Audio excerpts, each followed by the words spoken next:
against Bitcoin. It's going up forevermore.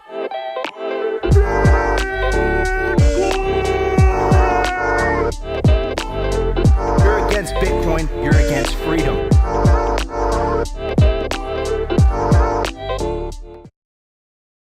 About Bitcoin, that's where I was going to go. No, one thing. Don't one look thing at me. Say, don't point at me when listen, you're talking. It's a speculative thing. Yeah. And one point is Bitcoin proved once again that it's not a hedge against your assets melting. What or against money printing, or it's just a speculative asset. It's like a Nasdaq. It's a speculative asset that seems to, it's just like, behave, like high-priced real estate in Manhattan, or to track the stock market. Right. That may be true, but you're losing your ass for when you told me it was useless at 30,000. I'm saying it's useless doesn't mean, there's a lot of things I didn't invest in. All right. There are a lot of things I didn't invest in that went up. I want you to short it. Instead of just talking, I want you to short it or buy it. Do one or the other. That's exactly the kind of false dichotomy that you're causing. I'm telling you, it's an asset that's crazy. Okay, of course, got enough crazy people to drive it up. Do you think what do you think happen to it long term, though?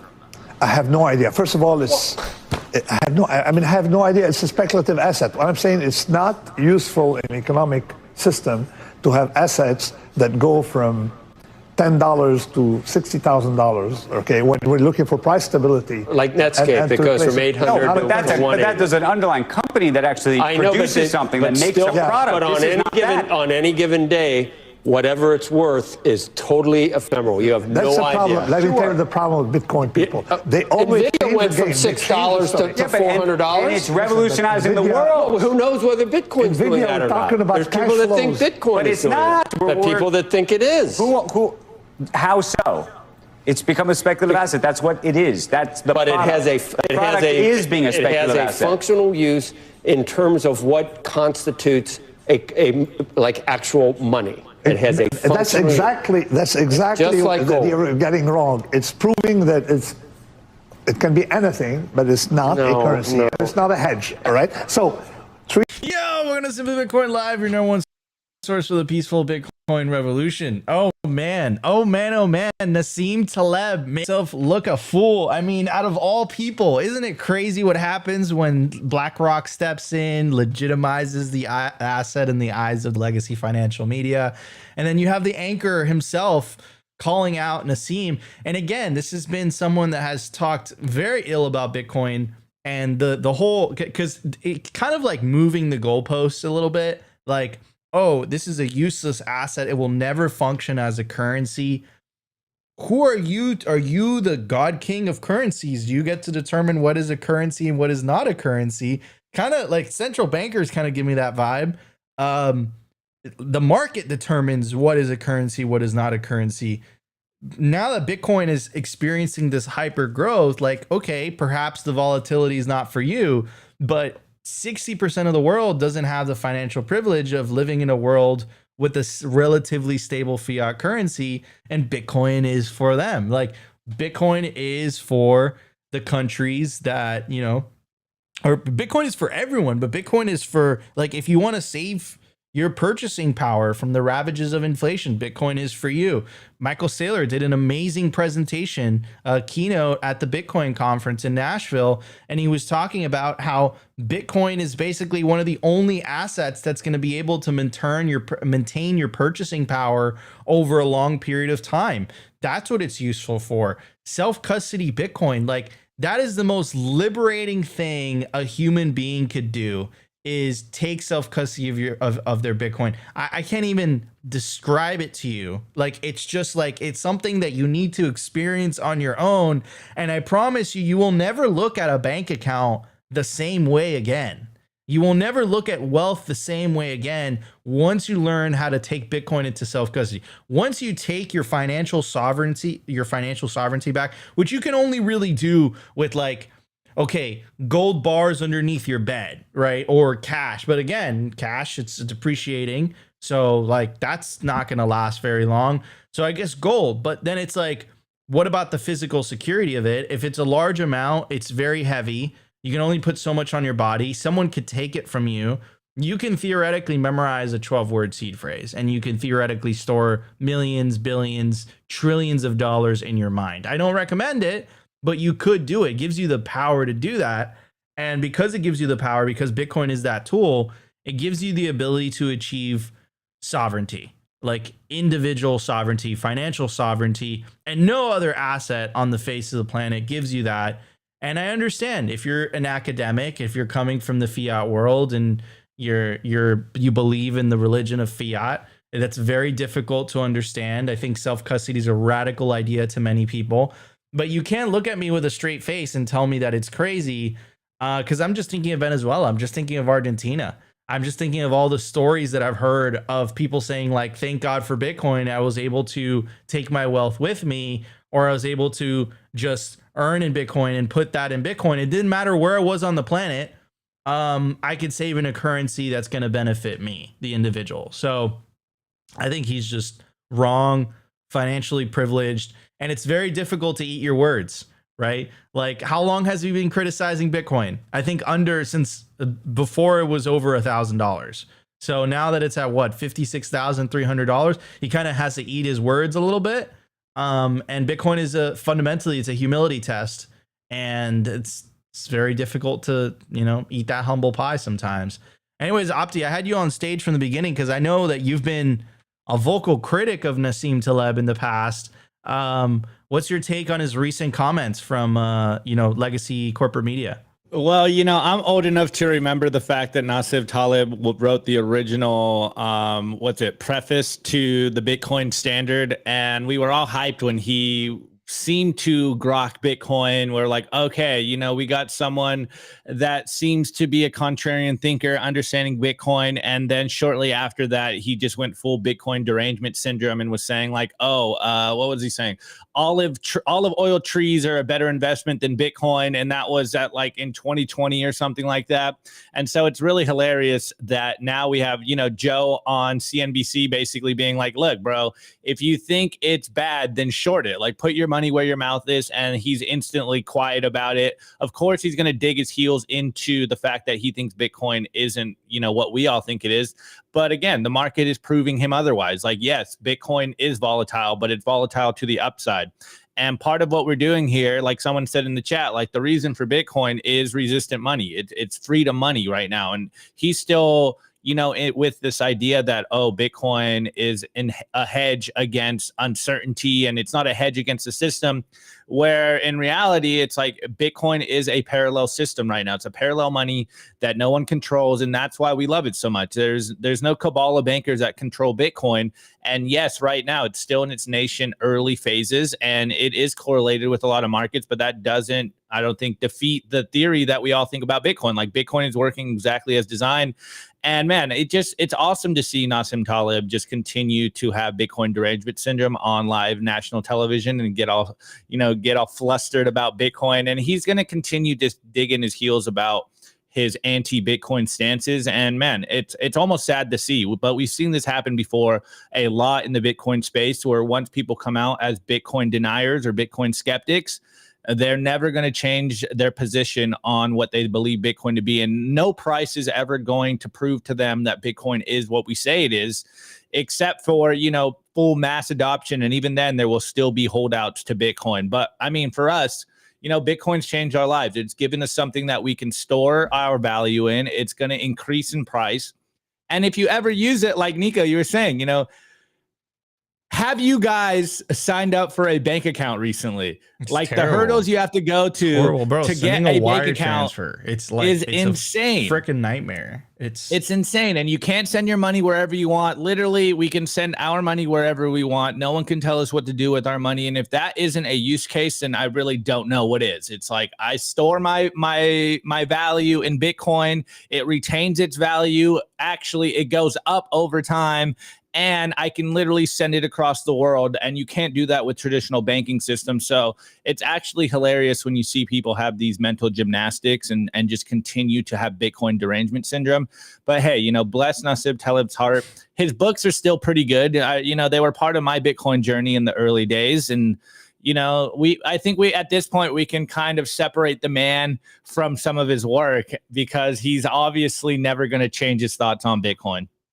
Yeah, I mean, it's like it's kind of sad. It's like a Peter Schiff-esque type of person. And I think we've said this many times as a community, but Bitcoin fundamentally is a humility test. And I think that if you don't pass the humility test, it could be very, like, you don't change Bitcoin changes you, right? But you have to be humble enough to be like, look, like, everyone gets Bitcoin at the price they deserve. I was wrong. Like, if Peter Schiff bought Bitcoin back then and he was up right now, he would have a totally different perspective on it. But he's just doubling and tripling down because it's a lot easier to do that than admit that you were wrong. And I've seen this happen with so many people, people that are close to me as well. Narwhal Tacos comment, US sent 2 aircraft carrier Opti. What do you do? A Rumble comment. You were reading a different comment. I don't. Anyways. All right, guys, it's gonna be a great show. I do want to give a shout out to our lead sponsor, of course. I'm talking about Bitcoin Well. Bitcoin Well is the best place to build your automatic self-custody Bitcoin stack. Buy real Bitcoin, enable your independence with the fastest and safest way to buy Bitcoin in Canada and the USA. To get started, all you got to do is you put in your email address. The sign-up process takes about 2 minutes. You get ready to rock and roll on bitcoinwell.com and buy yourself automatic self-custody Bitcoin. That means every time you buy Bitcoin on Bitcoin Well, as soon as the funds clear, it goes straight to your self-custody Bitcoin wallet address. By the way, every time you buy Bitcoin on Bitcoin Well, you earn Bitcoin Well points. You could redeem those points. You could use those points towards the Bitcoin wishing well. So we're going to toss a coin into the Bitcoin wishing well right now for an opportunity to win up to 1 million Satoshis. Have your Lightning wallets ready. First person to scan the QR code has won 500 sats. By the way, if you use promo code SimplyBTC to sign up to bitcoinwell.com today, you get 3 tosses into the Bitcoin wishing well absolutely free. Support self-custody by default Bitcoin on-ramps like bitcoinwell.com. So head over to the platform, sign up, and start your self-custody Bitcoin stacking journey. All right, everybody, let's hit the numbers. Lots to talk about. The Bitcoin numbers. All right, everybody, I do want to give a shout out to Stamp Seed. Use promo code SIMPLY to get 15% off anything on the website. Stamp your seed into a titanium seed plate. It's a titanium seed phrase storage kit. Comes with a hammer, comes with plates, comes with the letter stamping tools. It's completely made out of titanium. It's a professional metal stamp toolkit. Proof of work, seed phrase storage, no loose pieces. It's easy to hide. You only have to buy the kit once, and then you can get as many kits as you want. Has holes on the side of the plate so you can mount it into a wall, under a desk, whatever you want. So guys, you want to store your generational wealth properly. You don't want to write it down on those pieces of paper that come with your hardware wallet. You want to stamp it. You want to proof of work it into frickin' titanium. So head over to stampseed.com today. Use promo code SIMPLY to get a 15% discount.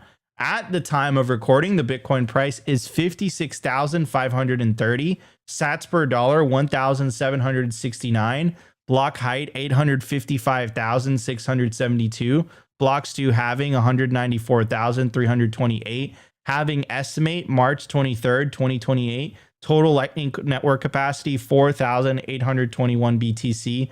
Capacity value, 272 million. Realized monetary inflation, 1.47%.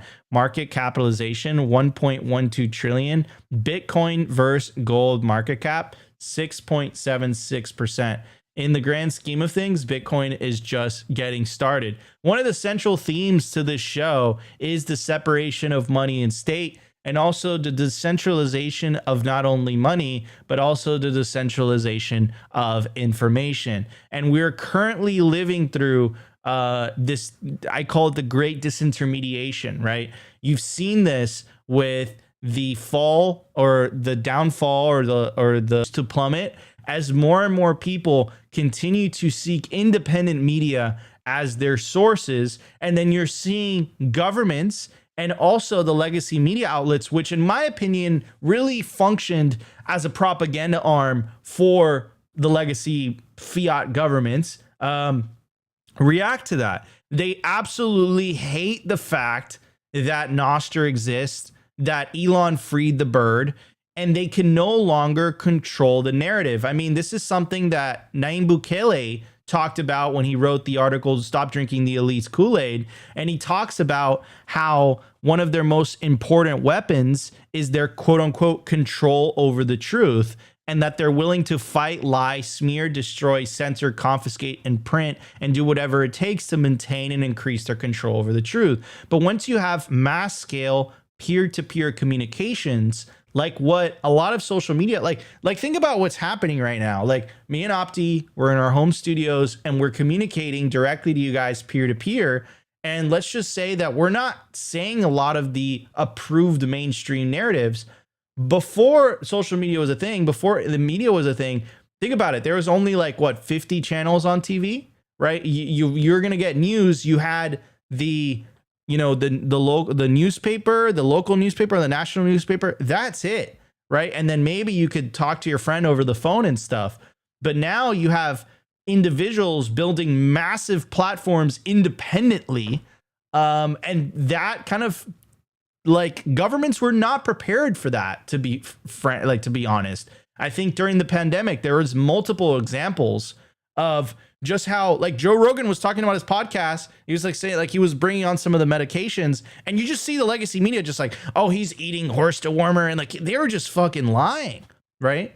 So again, if you're trying to convince people about a war that they might not necessarily agree with, you know, it worked a lot better when you only had a handful of outlets that you had to control. Now that you have millions upon millions of individuals talking freely amongst themselves, that narrative becomes a lot harder to control. And I'm very bullish on this decentralized future, just because, you know, I'm bullish on decentralization. I think decentralization is going to make the world a better place. So why am I bringing this up? Well, the most recent news is, again, it's hilarious. We talk about the Financial Times all the time. We call it the Fiat Times. And the projection is just going, it's so like blatant. It's so obvious. When Elon acquired Twitter, it was like very similar to when Nayib Bukele made Bitcoin legal tender. You saw the legacy media, like gremlins, come out of the woodwork and just freak out. I'm gonna read you some of the headlines. So first one says, Elon Musk fails to convince the doubters that he will save Twitter. It goes on to say, Elon Musk X continues to die a slow and tedious death.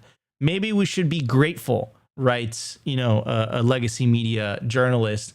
And then basically a year later, the associate editor at the Financial Times goes out and tweets, can't say this enough.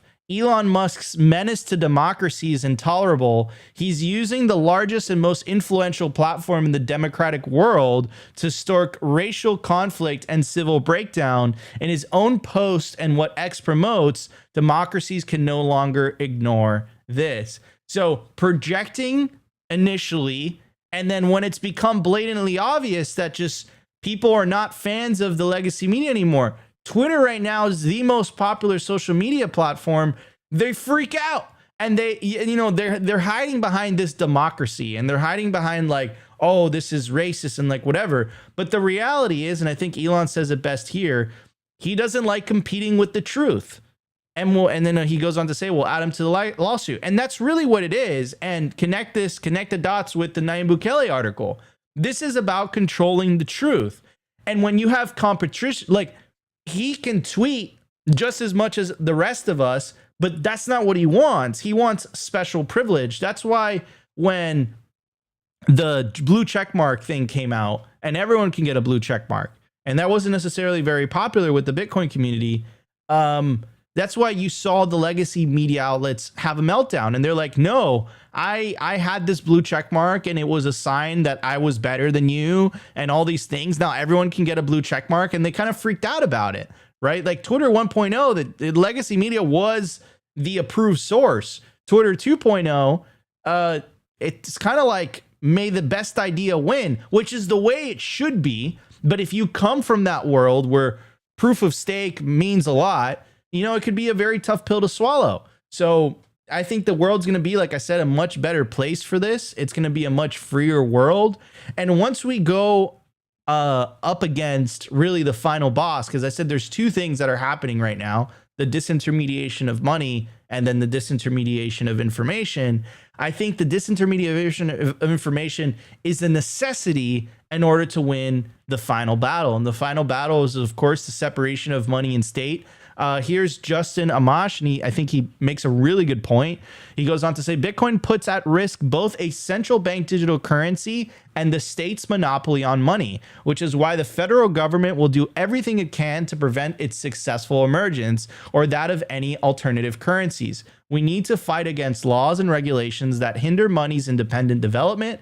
Good money, whatever form it takes, is indispensable to a free future. And now this is where the government's ability to control the narrative was so important, because the reality is, guys, and you see this when the Democrats are walking back their policies because they see the election coming up, or at least, you know, signaling to it. You see this. You see what I'm talking about. They know for a fact that a central bank digital currency is unpopular. They know that being against Bitcoin is unpopular, but they don't care anyway. And the reason that they don't care is because that sweet, sweet monopoly on money is so valuable to politicians, and they want to retain it. But if they can't control the narrative, if they can't control, to use Nayib Bukele's words, the truth, then good luck trying to convince me that me taking self-custody of Bitcoin is somehow a danger to society. Because that's what Elizabeth Warren's trying to do.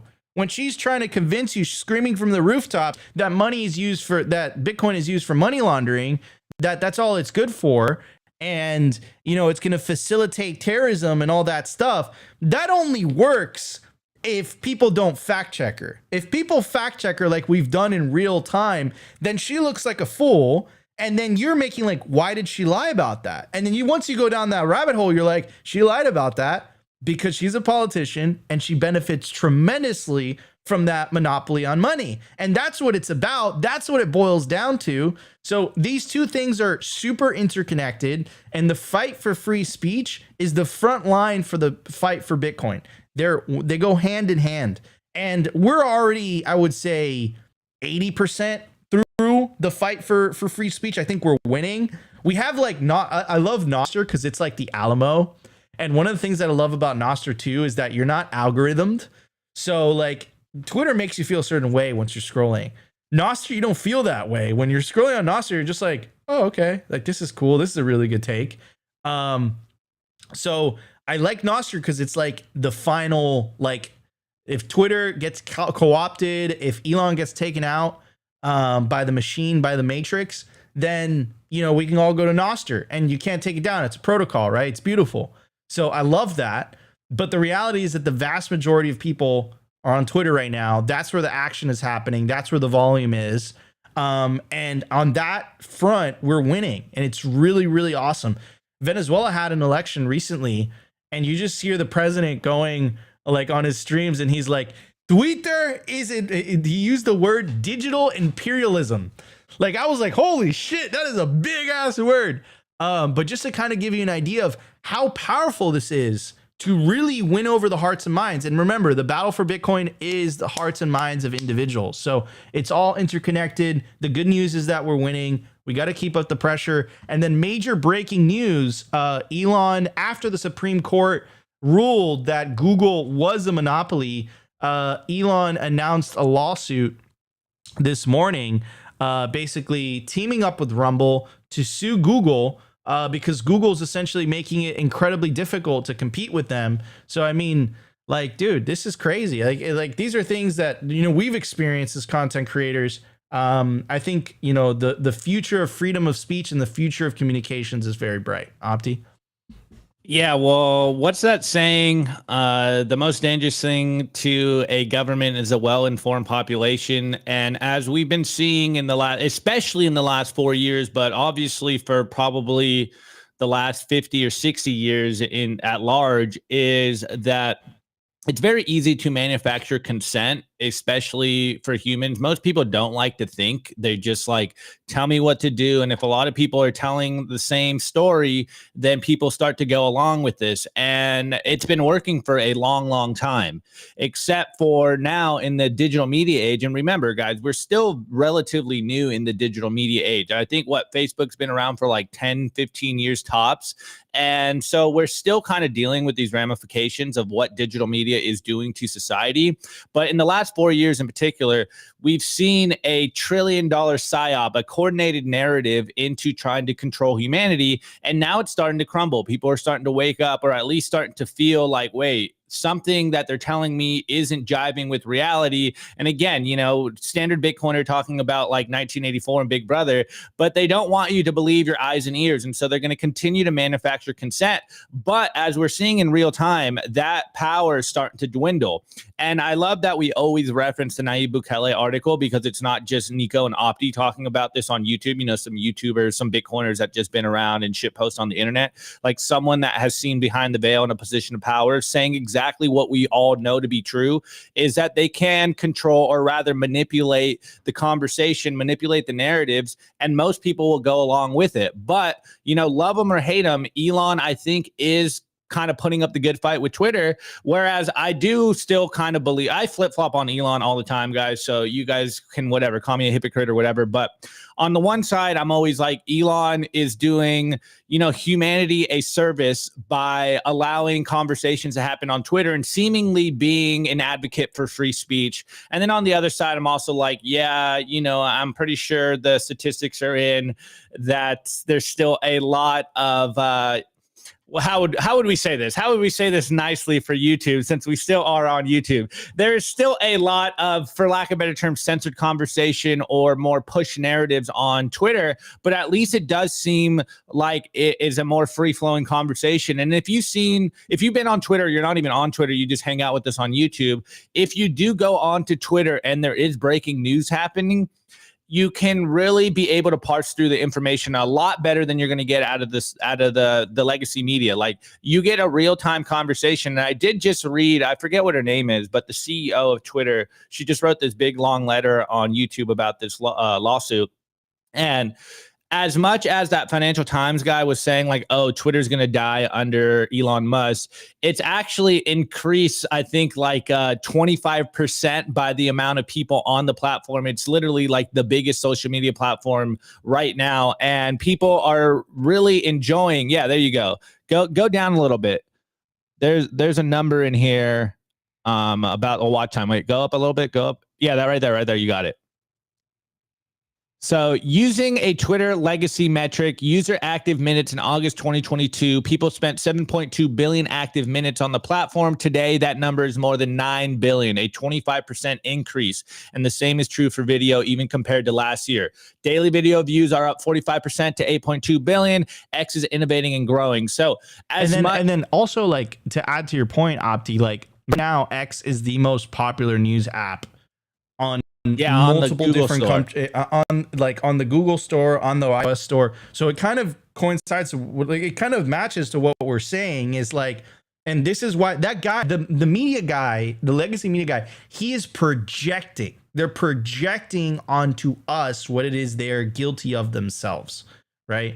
Like, when he's talking about, look, you want to know who's the real danger to democracy? Propagandists who use their political moat, where they don't get questioned, they don't get asked any things, none of their articles get commented or nothing, because they publish a page, they don't have to answer to anyone.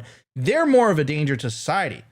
If you're on Twitter and you post something that people don't F with, like, people are going to let you know in the comments, or that tweet is not going to get engagement, right? the common denominator has to be truth, because if it's not truth, then people aren't going to understand it. Like, that's when a meme slaps. A meme slaps when the truth is someone that the truth of the meme is someone that everyone shares, so everyone connects with that specific meme. If that meme didn't have the common denominator of truth embedded in it, then you wouldn't understand the meme. You'd be like, I don't get it. This isn't funny to me. So these are people that have been used to operating in an information vacuum, and all of a sudden they have competition from the truth, and they can't deal with it. They can't stand it. It drives them absolutely crazy. And you see them pull up with like, oh, the truth is dangerous to democracy. Like, the next thing, I guarantee you we're going to hear this, and I'm calling it right now. Bitcoin is a danger to democracy. I bet you're going to hear that in a couple of years. Basically, anything that is a threat to their monopoly on information and their monopoly on money is a danger to democracy. Don't take our word for it. I read you Nayib Bukele's article and what lengths they're willing to go in order to maintain that truth. And that's what it's about. That's literally what it's about, is that the internet has made the truth go free. They're having a hard time controlling it. They weren't prepared for it, to be frank.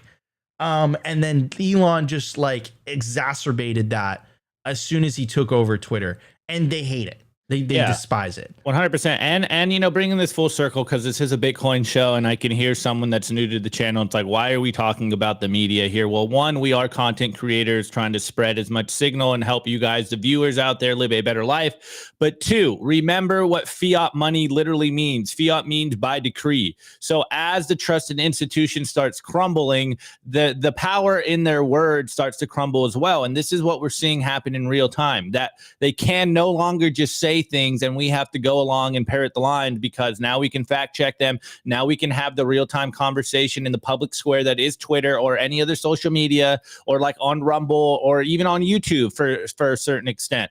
But this is why it is so important to understand that the legacy corporate press are basically just lackeys for the fiat system to continue to keep moving forward. And it's all because of the fundamental breakdown of what fiat means. By decree, what they say goes, and you got to use their money. And now they have to battle on the battleground of ideas of the internet. And this is why this is what Nico always calls it, the great disintermediation of not only money, but of information. So you guys are the frontline soldiers, as we say all the time. Yeah, this is 100% narrative trench warfare, and the battle is to win over the hearts and minds of individuals and get them to wake up. Like, that's it. Get them to wake up, get to think critically. I know that's very hard for a lot of people these days, but it's really as simple as that. If we get enough people to do that, if we get enough people to take self-custody, we win. Freedom wins. And I think the world's going to be a much better place for it. Anyways, everybody, let's get to news. Lots to talk about today. Let's check it out. The Daily News. I want to give a shout out to our sponsor, Foundation Devices. It's self-custody done right. They built a premium grade hardware wallet called Passport right here in the US. It's fully open source and verifiable. It's the most intuitive Bitcoin wallet designed with a UX reminiscent of a simple feature phone. So you will know how to navigate it and use it the moment you pick it up. Get your Bitcoin off exchanges and into your own hands in just a few minutes. Experience the peace of mind that comes with taking ownership of your own keys. After a massive sellout during Bitcoin Miami 2023, the Passport is back in stock at foundationdevices.com. Bitcoin only, open source verifiable, completely air-gapped security model, gorgeous design craft, premium grade materials. If you're thinking about getting your Bitcoin off exchanges, this is the one for you. Check out the Passport link in the show notes below to learn more. Everybody, I made it incredibly easy for you guys. You could scan the QR code on your screen right now, take you directly to the Passport website where you guys could get yourself a hardware wallet. And if you use promo code SIMPLY, you get a 15% you get a discount, and you could also sign up to their Opti's laughing in the background. Also, you could sign up to their concierge service. So if you're not aware, you don't know how to use a hardware wallet, you can use your concierge service and they'll literally walk you through it step by step. I love this hardware wallet. It's incredibly easy to use. You could pair it up with the app, get yourself a Passport hardware wallet today. Use promo code SIMPLY to get yourself a discount. All right, everybody. So I think Jack Mallers had an incredible bit here, and we had this massive correction that we've somewhat recovered from yesterday. Everyone thought the world was ending. We went from 60, like it was like last week, it was like 65K. We fell all the way down to 50K, 20% correction in a week, 10% correction in a day. The Japanese stock market was melting. Everyone was freaking the F out. And, I think Jack Mallers made a really good point here, because that's something that they've asked Nassim Taleb in the very beginning of the show. We played you guys during the cold opening. They asked him, like, so Bitcoin is not a hedge against inflation, right? I think Jack Mallers addresses that here. Let's check it out. I do want to fixate again on the reason Bitcoin's selling off. I think it's an important idea by Parker Lewis. Bitcoin's not a hedge. It's a solution. I love that quote. Anyone that understands Bitcoin doesn't take 1% of their portfolio and use it as a hedge, right? Anyone who understands Bitcoin's like their entire portfolio, like me. I only own Bitcoin. And so Bitcoin's not a hedge. It's not supposed to like perform well in the early innings of a financial crisis. Guys, what happens in a financial crisis is everything sells off. So, even before Bitcoin existed in the 2008 financial crisis, gold sold off tremendously before rallying to new highs. And so Bitcoin's not a hedge. Don't evaluate it as an ability to hedge moments like this. It's a solution. It's a replacement. I do want to. So I think that's a really good point. Bitcoin is the solution. And I think we were talking about this earlier on in the show, Opti, which is like, and I think that's something that people don't quite understand, but it's this idea of like, once you understand Bitcoin, once you truly get it, right, and you feel the power of self-custody, you're not going to go back. You're not going to go back to the traditional system.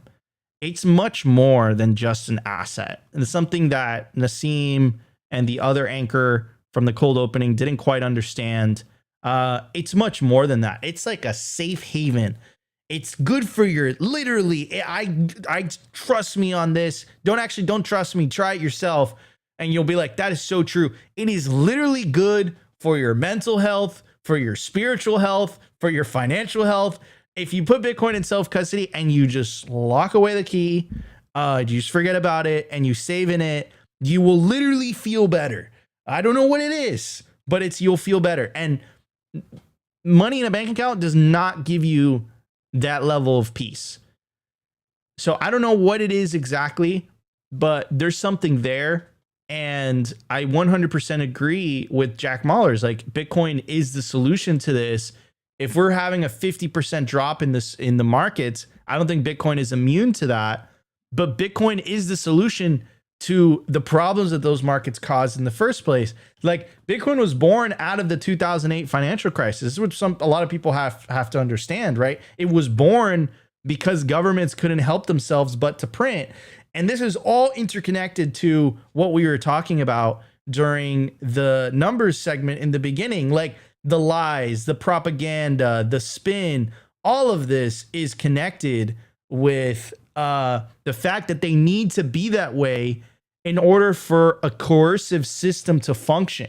In order for a system based on theft, that system requires a total control over the narrative, because if not, people start to ask questions about why it needs to be that way. Something we've always brought up on this show is we've said, if we get the majority of people to ask two questions, question number one, what is money? And question number two, why does my money need to lose purchasing power in order to function? If we get the majority of society to ask those questions, we win by default, because they don't have a response to it, or they don't have a good response. The reason they're able to get away with inflation, the reason that they're able to get away with currency debasement is because of an uninformed populace. That is the only effing reason. If people knew what was happening, they would not be okay with it. And here's the thing. It's not only about waking up people to what is happening, it's also providing them a solution. And I'm not talking about the political bullshit, because that's what it is. I'm talking about a real solution. And that real solution is Bitcoin. And that's exactly what Mahlers was talking about, is that like, this gives you an opportunity. Now you get Bitcoin at 20% off, bro. What are you complaining about? It's a great opportunity for you to stack those cheap sats. So yeah, I think he talked about it perfectly. I think it is the solution. What's your take on this, Opti? Yeah, well, obviously, always a shout out to Jack Mahlers. He is probably one of the best spokespersons for Bitcoin. He always has a way of explaining things that the average person can get, which I absolutely love. And I mean, guys, like this is it was who was it in the chat? Sorry. When some hack said, like, it's literally in the Genesis block for the reason why Bitcoin was designed in the first place, because the financial system is broken. That's why we always say fix the money, fix the world. And this is the beauty of Bitcoin. It is a better money. It's a totally different system than the traditional financial system. But we got to remember, especially if you watch yesterday's show, we covered this in depth yesterday, that Bitcoin is the only free market left in the world. It is a real-time metric of what's going on in the world. It's the most liquid market that is running 24/7, 365. So it's very obvious that it reacts to certain, global events in real time. And yes, they might be kind of volatile because people still don't fully understand Bitcoin like all of us do in the chat. But it's also the only thing that is most liquid. And when there are crises, or rather when people get scared, they sell things that are the most liquid, hence why Bitcoin has these violent movements, but then it reacts very well and it comes back up very quickly because people start to understand. It's like, oh, wait, why am I selling the one thing that is going to withstand the absolute, financial meltdown that we might be finding ourselves in? And so, again, just love how Jack Mahlers is able to explain, or rather, reprogram the conversation in a way where it really points out and highlights why we do what we do here as Bitcoiners, why we all save in Bitcoin. Like Jack said, I don't think that I'm ever going to go back into the fiat system. Like, Bitcoin is the solution. It's the one thing that we should all be holding. It will eventually become the one money of the world. And everyone is just waking up to this. And so, hey, if people want to panic when there's financial crises and sell their Bitcoin, like, that just gives us a good buying opportunity. And we say it all the time when there's price movements, like, if you like Bitcoin at 70K, you're going to love it at 55K. Nothing has fundamentally changed on the Bitcoin network except for traders on the margin, trying to make a profit. And on the long enough time frame, we all know the meme, number is going to go up. It's going to go up and to the right. It's hard capped at 21 million. There's nothing else like it in the world. And it's the one thing you want to be storing because, like we're saying, and we even talked about this when the Taleb clip played in the beginning. It's literally the only thing that you can ship and send around the world in literally 10 minutes or less. Nothing is that liquid. Nothing moves that fast. Nothing moves lightning quick like Bitcoin does when you compare it to the traditional financial system. And once more people wake up to the fact that, hey, there is an alternative. There is a better monetary policy. There is a better money. It is Bitcoin. And you might want to get some just in case it catches on. Like, this is the only race, the only horse in the race that matters right now is Bitcoin. And it's still early. Like, yes, it's 15 years old. Yes, it hit 70K. It's at 50K. But where we're going, we won't need roads here. Like, there won't be fiat left eventually. And in the meantime, just stack as much sats as possible. Amen to that. All right. The next piece of news before we move on to the culture. This is something that we started covering last week. Morgan Stanley advisors pitch Bitcoin ETFs by BlackRock and Fidelity. We broke that news to you guys last week, but apparently that is happening today. That is starting from today. Now, the reason that this is so incredibly bullish is Morgan Stanley is one of the big banks. And after we've had the legitimization of Bitcoin in the eyes of the legacy financial world by BlackRock, we were just waiting for kind of a big bank to step in and say, you know what? We're actually going to start selling this to our clients. Now, I know it's not spot Bitcoin. I know it's through the ETFs, but still, it's kind of like a Trojan horse. It's a foot in the door. There were 3 things that Michael Saylor said needed to happen in order for Bitcoin to reach $5 million. Thing number one was the approval of an ETF. Thing number two was the change in the FASB accounting rules. That happened as well. And thing number three was essentially the acceptance of Bitcoin and the ability for the traditional banks to custody spot Bitcoin. That hasn't happened yet, but it's in the process of happening. This is why you have politicians freaking the F out when they're trying to stop these laws that would enable these legacy financial institutions to custody Bitcoin, to have exposure to Bitcoin. Because once the incentives are there, and this is something we can't even comprehend because we've been used to living in the fiat world where the incentive structures just don't align whatsoever. We can't comprehend a world where all of a sudden a bank like Morgan Stanley is promoting Bitcoin. Just like if I told you 2 years ago that Larry Fink, right? Everyone, you remember the ESG stuff? People thought this man was evil, right? If I told you that Larry Fink was promoting Bitcoin, you wouldn't be like, never in a million years.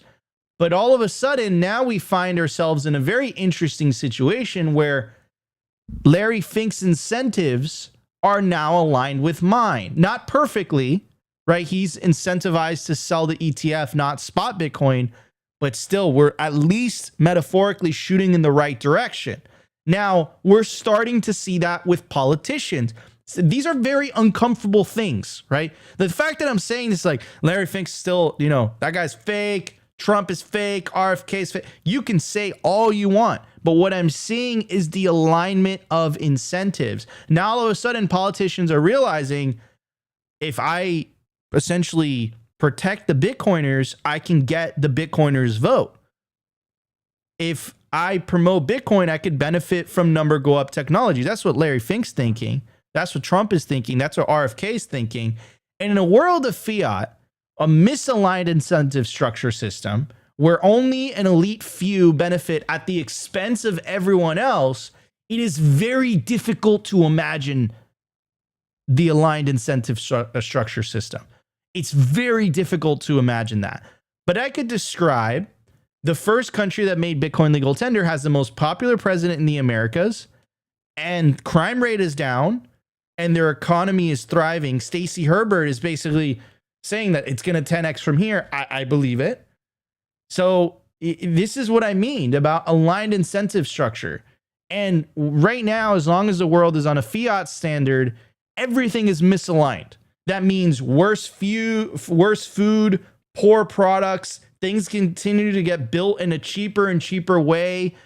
People continue to take corners, and it's all because the money is stealing from you and people are just reacting to that. So if you want a representation of what the world under a fiat standard would be like, take a look at the World Economic Forum. That is literally the quintillionaire conference. And take a look at all the freaking crazy ideas coming out of there. I think that boils down to fundamentally the money being broken and people playing the game. And if the game incentivizes you to do evil shit and fucked up shit, some people are going to do evil and fucked up shit. But what happens if the game incentivizes you to do good by your fellow humans because that benefits them too? That's what Bitcoin is. And that's one of the most difficult concepts for people to understand. But the whole Bitcoin system functions like that. The miners, do you think the miners are just doing this out of the goodness of their heart? No! They're doing this because they want to make money. And look at what happens when they drifted away from that with the fork wars. Take a look at how that ended up for the people that tried to go against the grain. They got wrecked, and they have a whole lot less Bitcoin now than they had back then. So it's almost like you're incentivized to do good by everybody else, right? So no one's better than their incentives. Once you understand that, that's what's going to change the world. That's what people don't understand, and that is one of the most beautiful things about Bitcoin. And imagine a world where all of a sudden, some of the most powerful people in the world, their incentives align with yours. It's impossible to imagine from our perspective. But I think under a Bitcoin standard, that's possible. In fact, I think that this has happened many times throughout history, Opti. I don't think it's only been with Bitcoin. I think this has happened when the world has ever transitioned to like a sound money standard. All of a sudden things get cheaper. You live better, you prosper better. But the thing is, every time we've transitioned to a sound money standard, it's always been corrupted. And I think gold, because of its physical characteristics, it inevitably will get corrupted. But I think this is where Bitcoin will succeed, where gold has failed. Opti?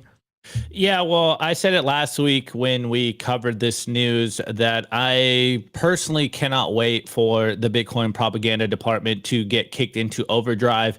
Now we have, some of the biggest institutions in the world shilling Bitcoin to their high net worth individuals. I did mention that last week about the fact that they're only going to really shill Bitcoin ETFs to people that have, what was it, like $1.5 million with them and are into risky assets and stuff. So there's still some stipulations on this, but this does signal what we've been saying for a long time. And now we're seeing that it's finally playing out, is that one, the institutions move very slowly. The same beaten phrase that I use all the time. They're like the Titanic boat. It takes a while for them to turn around, and we're all, we're on the little exit boats here, and so we can, zip around. We're on the little speed yachts out here, every single one of us. But you're seeing that ever since Larry Fink got into Bitcoin, obviously he's like, for most Bitcoiners, the big bad boss. He's like the big boogeyman in the financial world. He basically, whatever he says eventually goes. He might be actually running the government for all we know, because of how corporations and lobbying works in DC.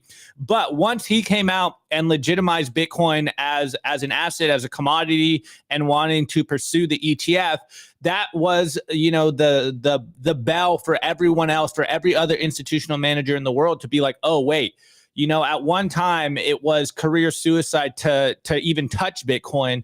And now we're seeing it's going to become career suicide for people to not touch Bitcoin, as we saw with the Vanguard CEO and the whole Vanguard debacle, that now everyone is waking up to the fact that, hey, man, I'm actually hurting my customers here by not allowing them to get some exposure to Bitcoin. And once Morgan Stanley finally unleashes their army of financial advisors to their high net worth individuals, it's going to start trickle down, and everyone else is going to be like, well, hey, if this is good enough for the rich guys, why isn't this good enough for me as just an average person that's trying to protect my purchasing power? So this is the trickle, what was the Reagan thing? Trickle down economics. This is the real trickle down economics, where finally the signal starts from the top and then everyone else eventually gets on the Bitcoin life raft.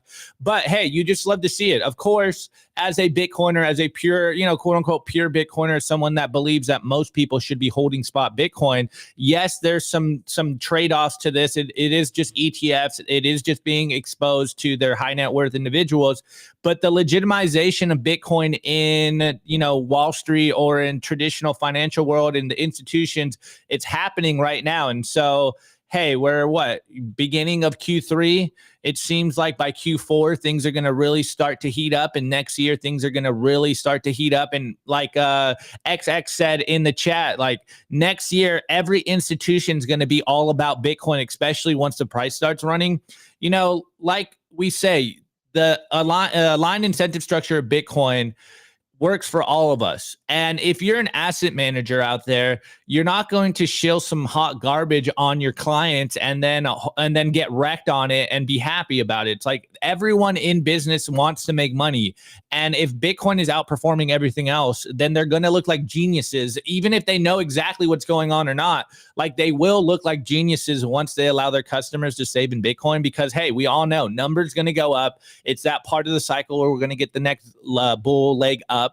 And they're going to be shilling it so hard that you just love to see it. Like me and Nico, and probably you guys out there, for lack of better terms, and having some self-awareness, we're probably considered the idiots to all of our families and friends, even though we've been right, even though we've been in Bitcoin for a long time, even though we've been saving in Bitcoin for a long time and been profiting because of number go up. We don't have the sense of legitimacy that these institutions have. And now they're going to go out there and start to whisper in these really rich people's ears that, hey, you might want at least 1% of Bitcoin. Hey, you might want 5% of Bitcoin, maybe 10% of Bitcoin. And now that signal spreading down downward to the everyday layman. And of course, Wall Street always likes to get their cake first. So now everyone else is going to wake up. It's like, well, hey, if Larry Fink is doing this, then I should probably do that too. And this is how the dominoes fall. I think this is the necessary evil that we all knew was going to happen. We all knew eventually Bitcoin was going to get institutionalized, that the institutions were going to come in and want exposure to Bitcoin. And this is how we get to the next level of mass adoption of Bitcoin. But the tropes remain the same. You need to save in Bitcoin and take it into custody, because paper Bitcoin, ETF Bitcoin isn't real Bitcoin. Yes, they hold Bitcoin, but you do not want to get rug pulled if there's an inevitable 6102 order here where they can just rug pull the ETF, stop you trading your ETFs. The Bitcoin market is 24/7, 365 if you hold your own keys. 100%. Beautiful, beautiful. All right, everybody, before we move on to the next segment, what are we going to talk about, Opti? Oh, I got a funny one. I'm excited for this one. So there's been a new trend. It's actually an old trend, but it seems to have caught on the Twitterverse recently. A lot of big personalities that are loosely, in the freedom front are doubling down, or it almost seems like a coordinated effort to continue the meme of the CIA created Bitcoin. So me and Nico are going to chat about this. I'm excited for this. I got a Tucker Carlson clip, Tim Pool clip, and then some Bitcoiners takes on this. And should I TLDR it? Like, no, let's just wait. Just wait. Did the CIA create Bitcoin? Stay tuned. Let's see. Let's find out. The Daily Culture.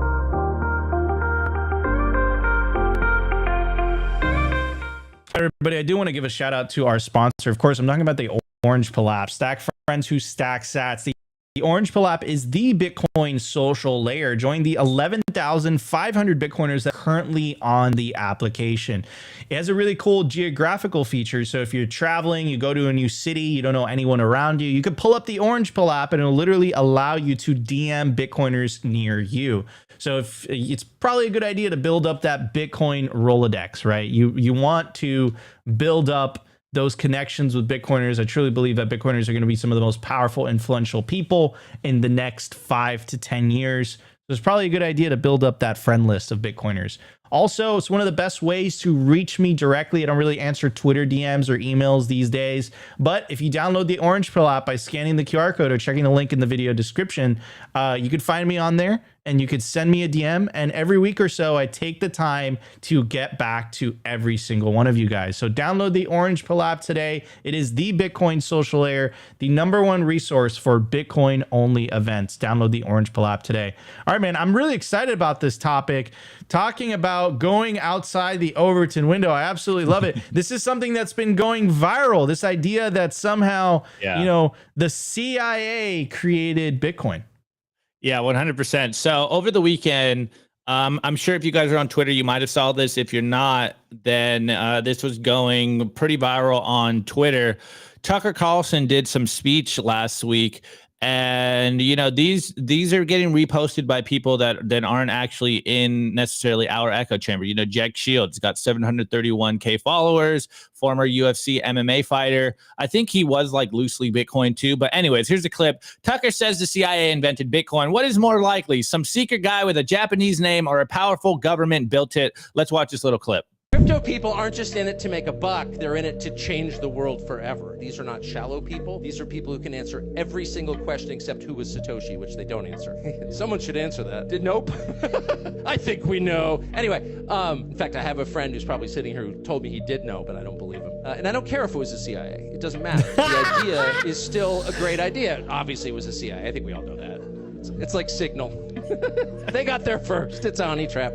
Crypto people. Well, first off, like taking it on the surface, it does, talking about Bitcoin being created by the CIA. He said a friend tells him that. It does seem like Tucker is like kind of joking about it. And he's like, yeah, well, like even if it does, like who cares? But like we all know that it did. But that would have been, if just Tucker said this, then it would have been like, whatever, Tucker still has a lot to learn. I know he's like loosely getting involved in the Bitcoin space. He was in Nashville, last week for around the Bitcoin conference. And he's going to do, I think, still that Swan tour where he's going to be talking. No, that was canceled. Oh, it's canceled. Never mind then. No, so he's still doing the tour, but okay, so he's still talking to Bitcoiners, and he's still having these conversations with Bitcoiners, and it seems like he understands what we want to do, and he's really like, I think, gonna soon enough get involved in the Bitcoin space. But of course, if it was just Tucker talking about this, then it would have been like a nothing burger. And then, you know, the next day we have Tim Pool here doing literally the same trope, which goes back to like what we were saying in the beginning of like, yeah, legacy media is very coordinated, but when you see kind of, I won't say coordinated, but when you see multiple people saying the same thing at the same time, that's when like my spidey senses pop up. So Tim Pool here, it's like a group think. Yeah, it's kind of like a group think, and I'm just like, I always get a little weird with the group think stuff. So anyways, Tim Pool here, it did the CIA, or he says CIA invented Bitcoin, and then he's got this chat GBT here, which is like very low-hanging, mediocre troll. But anyways, just taking them on the surface, considering their positions and their platforms in the world, I think we can kind of at least take this conversation somewhat seriously. He's got ChatGPT, and he asks, what does Satoshi mean in Japanese? In Japanese, Satoshi means wise or intelligent. And then he goes, what does Nakamoto mean? And then it goes, Nakamoto is a Japanese surname. The characters can be broken down as follow. Naka means middle or center, and moto means origin or base. So Nakamoto can be interpreted as central origin or root of the center.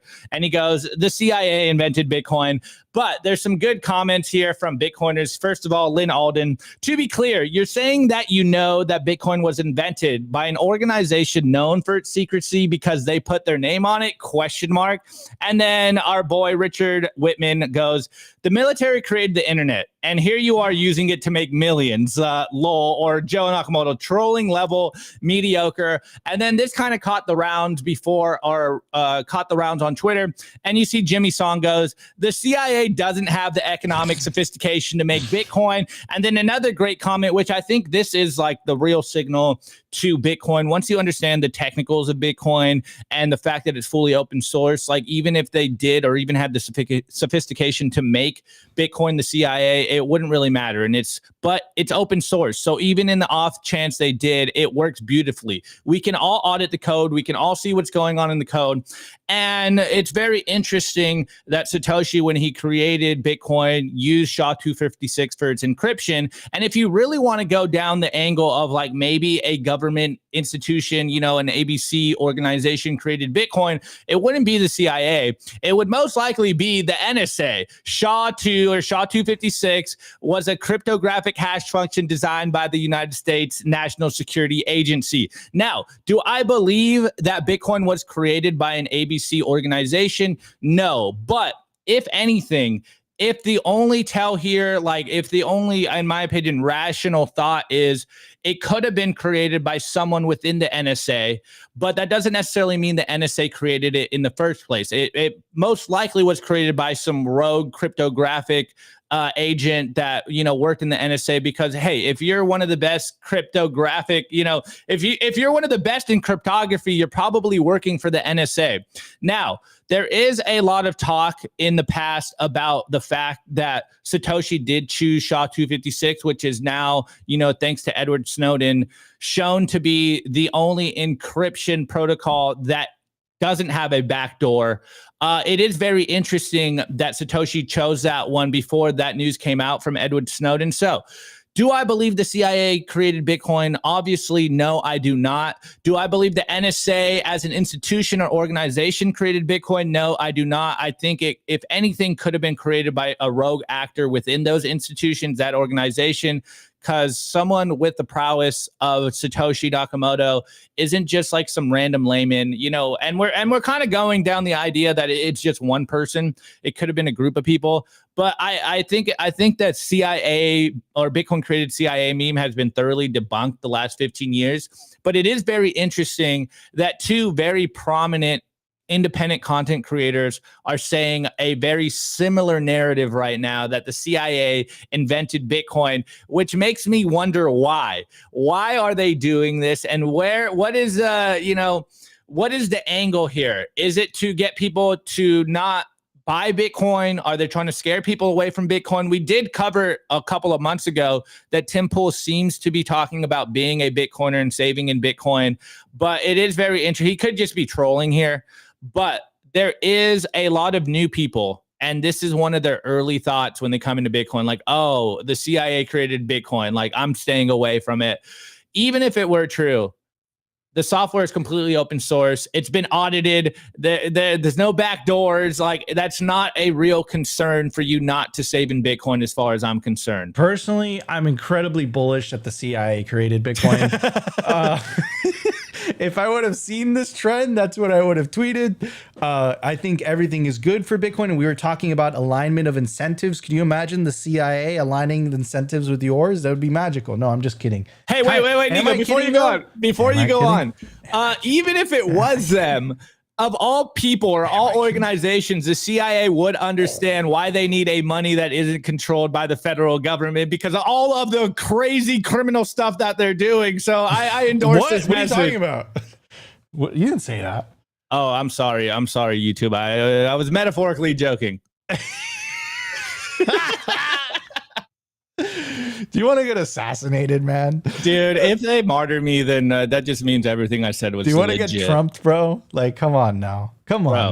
It just means I'm right. I'm okay with it. Oh, man. Okay. Well, yeah. I mean, dude, like, I don't think. Well, wait. I don't think hold on, Nico. Hold on. I think I know who was involved in the creation of Bitcoin. All right. And it definitely wasn't the CIA. Nico, before you go into the maybe I'm CIA, wrong. Maybe I have no idea. I have no idea. We have no idea. Before we go into whether the CIA invented Bitcoin, touch on the fact that it did seem a little coordinated here. Like does that not seem a little iffy? The rollout was suspicious.